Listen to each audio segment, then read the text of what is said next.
dice.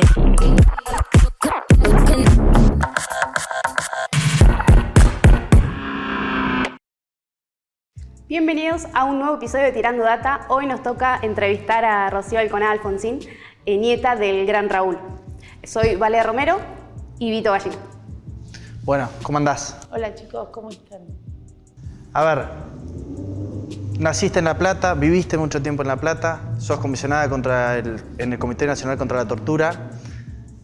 ¿Qué fue Raúl para vos? Bueno, wow, mucho. Mi abuelo también, porque también fue mi abuelo, y la verdad que fue una figura muy importante, me marcó en muchos aspectos.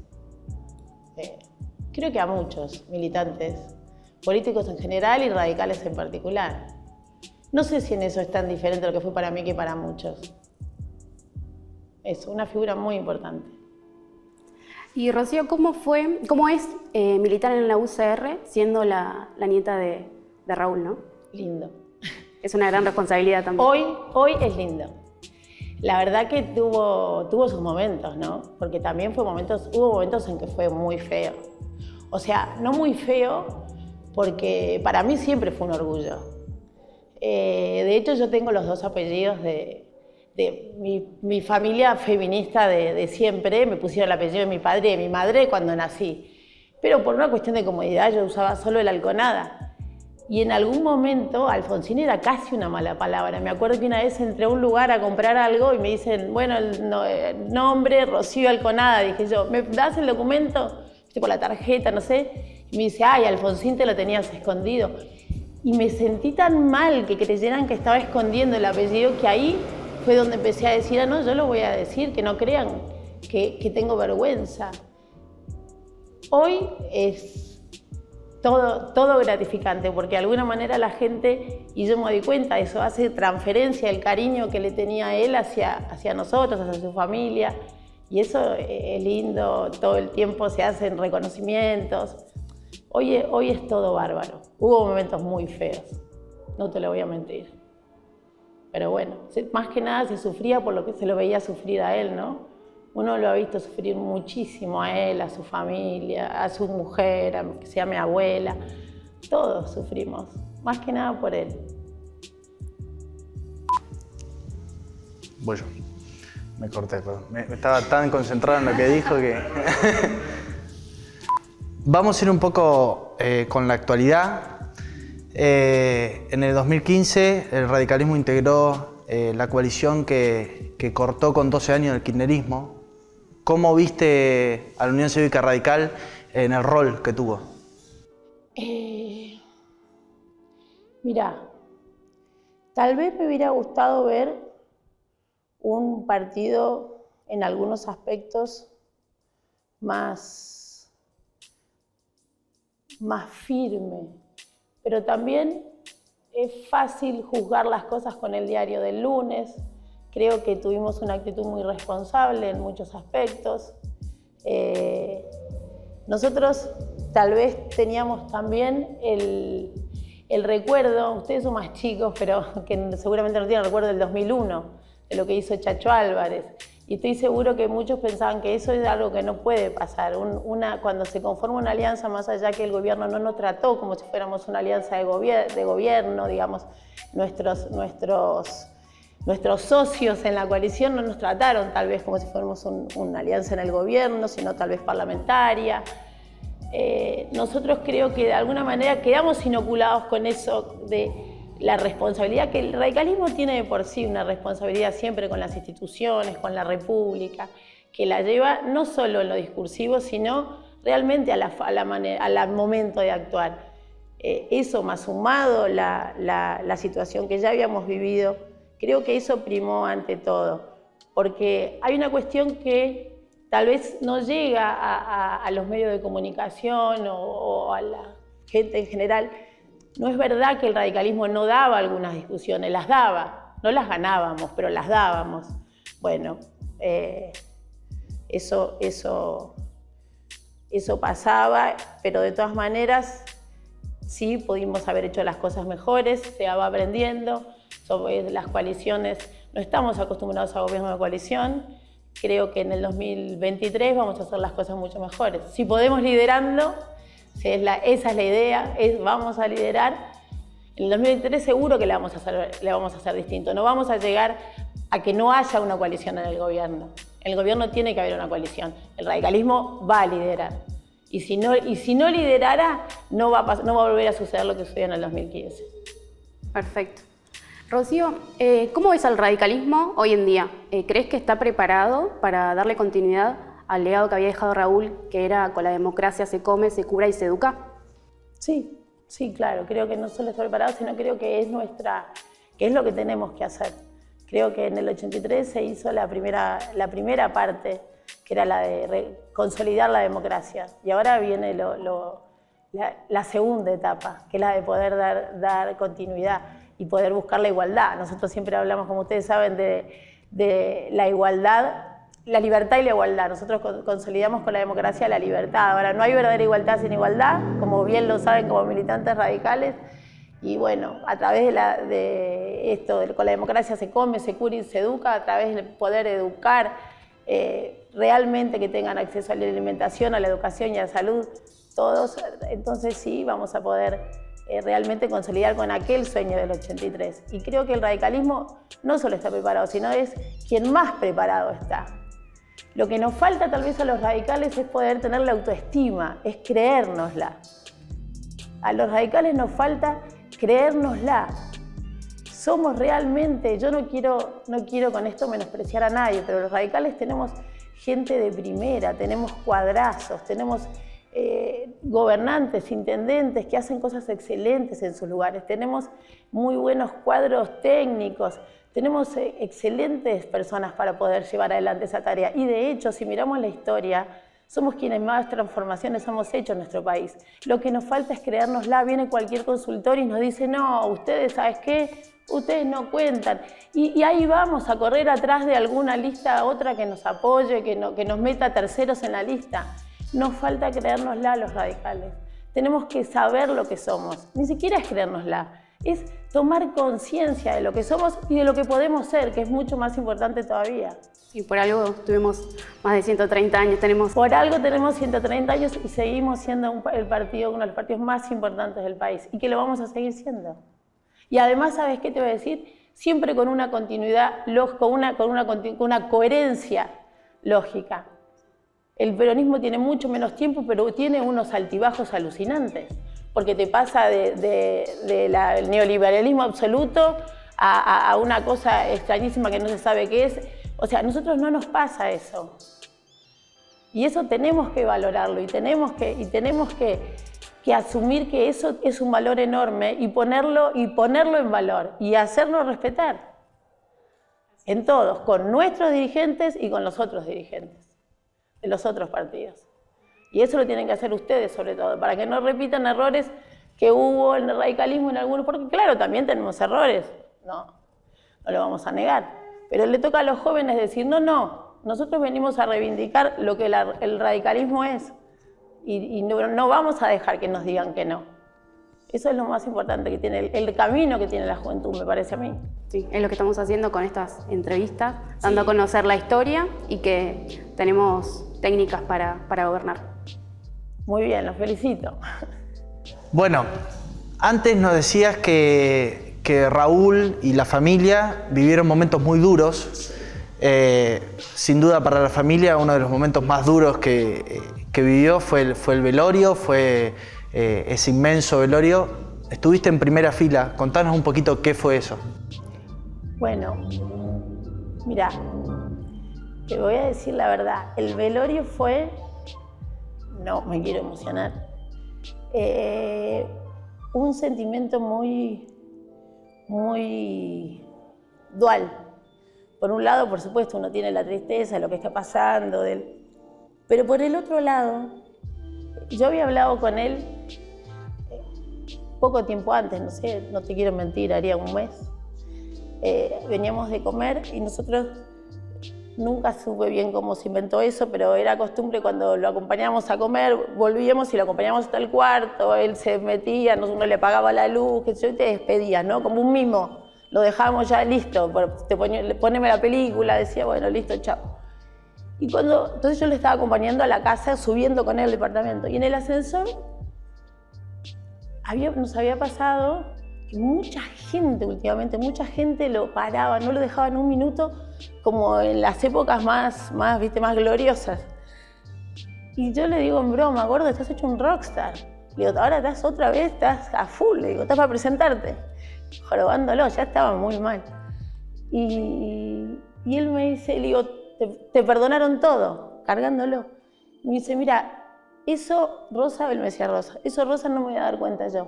Eso te vas a dar cuenta vos. ¿Por qué le digo yo me voy a dar cuenta yo?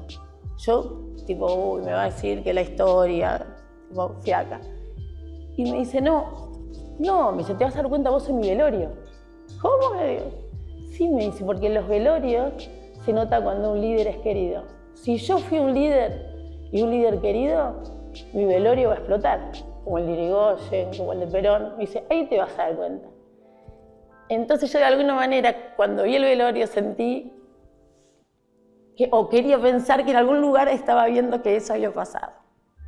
Entonces, bueno, era triste, pero también era lindo ver que eso era así, que se le estaba dando el velorio, que ese día en el ascensor conversamos. Eso la verdad que eso fue lo que más tenía en mi cabeza el día del velorio. Bueno, recién nos contabas lo que pasó en el velorio y no puedo dejar de preguntarte alguna anécdota que tengas política y personal de Raúl que tengas presente. Yo estaba en la facultad, estudiaba periodismo.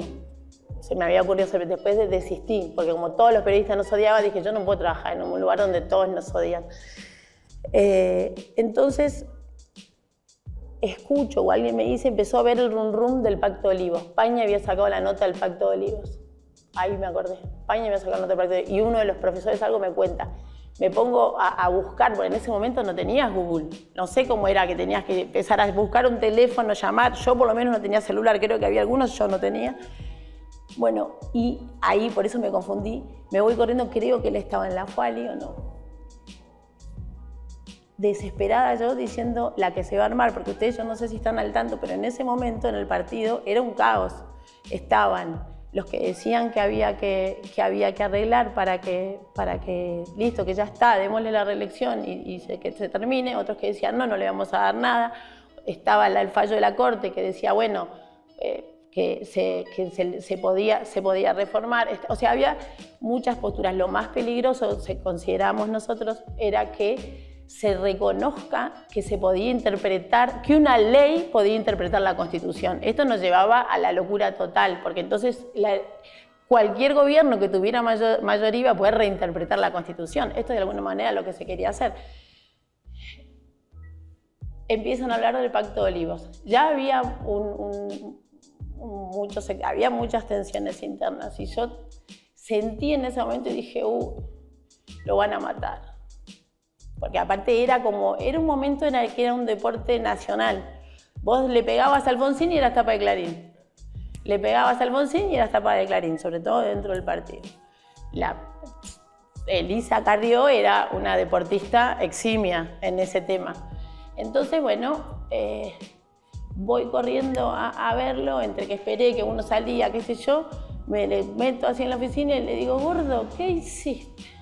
Otra vez, porque uno a veces no podía entender que siempre, tipo, otra vez a vos te van a pegar, otra vez a vos te van a putear todos.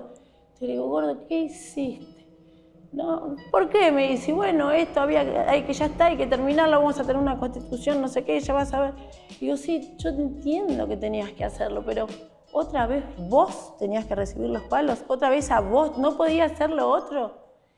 Y como si lo estuviera viendo, me acuerdo que me miró como diciendo, vos sos tonta.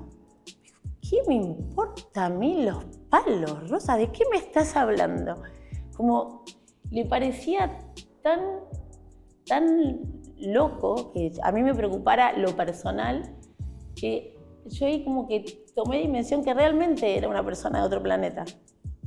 No le importaba lo personal. Igual fue horrible. Después vino La Pampa y fue horrible. Y personal no sé, personal me acuerdo cuando, ustedes saben que estuvo internado en el hospital italiano muchos días después del accidente ese del sur. Bueno, nada, el gallego denso a veces, o sea, un amor, pero a veces se ponía pesado, y cuando estaba ahí estaba que, cuando tuvo muchos días en coma, después se lo tenía medio como dopado, pero cada tanto lo despertaban un rato, o no sé cómo era bien el funcionamiento ese, porque no entiendo nada de medicina, pero como que te despierta un rato despierto.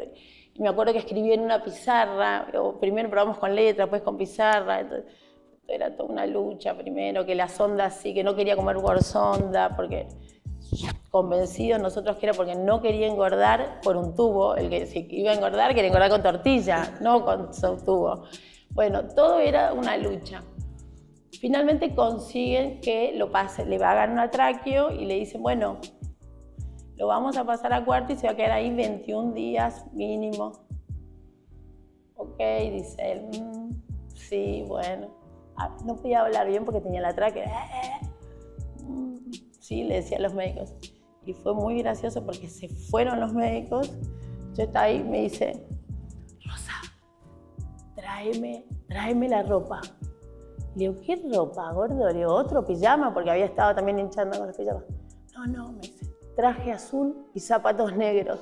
Yo más de una semana no me quedo. Y literal fue así, yo no le llevé ningún traje, pero le llevaron ropa, no sé, a los 4 o 5 días se fue. O sea, era una persona absolutamente imposible que no se haga lo que él quería. Te diría casi a ese nivel. Así. Por malcrianza, a veces imponía autoridad, a veces porque te daba lástima no hacerle caso, no sé. Siempre hacía lo que quería, en definitiva. Nosotros somos una generación que a Raúl casi que lo vimos por video, no los conocimos personalmente. En el medio es una generación que hoy descree en la política, muchos jóvenes descreen en la política, están con una dificultad enorme para acceder al trabajo. Vos fuiste militante de la Juventud Radical, participaste todos estos años dentro de la Unión Cívica Radical. ¿Qué mensaje nos podés dejar para los jóvenes que recién inician en este camino de la militancia política? Mirá, yo lo que les diría es que depende todo de ustedes. Depende de todos ustedes, de alguna manera, les toca inaugurar una nueva etapa en la Argentina. Así como Raúl inauguró la etapa de la reconstrucción de la paz, la democracia, y que lo hizo en un momento no mucho más fácil que este. Yo tengo cuentos que no me los hizo Raúl, pero sí me los hicieron otros amigos del radicalismo, como el Chino Robles, por ejemplo, tucumano, él me contaba que caía Raúl, él tenía unos amigos ahí que estaban por meterse a la selva tucumana a combatir, ¿verdad? Porque esos eran los momentos, en los 70, estaban por meterse a la selva tucumana a combatir y algún radical por ahí los convencía de que hablen con uno que estaba en Chascomús y el gordo Ibi les decía, no, esperen, este no es el camino, conversemos, vamos a seguir conversando, yo les prometo que vaya a dar la democracia. Y él decía, y el Chino se ríe y dice, él decía, yo les prometo que voy a ser presidente. Y si todos decían, estás loco, ¿qué va a ser presidente? Y bueno, eso sucedió. Se pudo salir de ahí, se pudo salir de ese lugar tan oscuro y tan espantoso y horrible, donde no había prácticamente esperanza, donde los jóvenes no encontraban como un lugar. Yo sé que en este momento estamos en una situación parecida, porque parece que no hay salida. Pero ahora le toca a ustedes y también encontrar, tal vez no hay que esperar un Alfonsín o una persona en particular.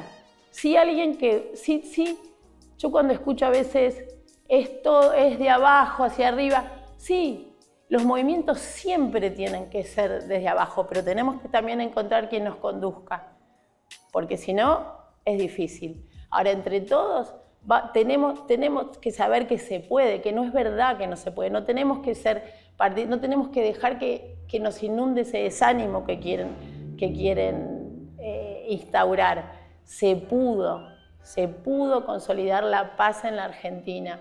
Entonces ahora tenemos dos caminos: o seguimos por el que algunos plantean, que es volver al caos, o luchamos como nosotros, los radicales, más que nadie sabemos hacerlo, porque no se olviden que en ese momento los radicales eran los boludos. En ese momento estaban los valientes que salían a luchar, o los milicos. En ese momento eran todos vivos menos nosotros, que éramos los tibios que no hacíamos nada. Y fuimos los que después pudimos recuperar el país. Bueno, en este momento tenemos que volver a tener ese papel. Y ustedes, que son la juventud radical, son los que tienen que protagonizarlos. Y no se tienen que asustar porque sean menos. Porque en ese momento también éramos los menos. En ese momento los montoneros eran todos eran montoneros, también éramos minoría. No hay que asustarse. Creo que ese es el principal mensaje que les quiero dar.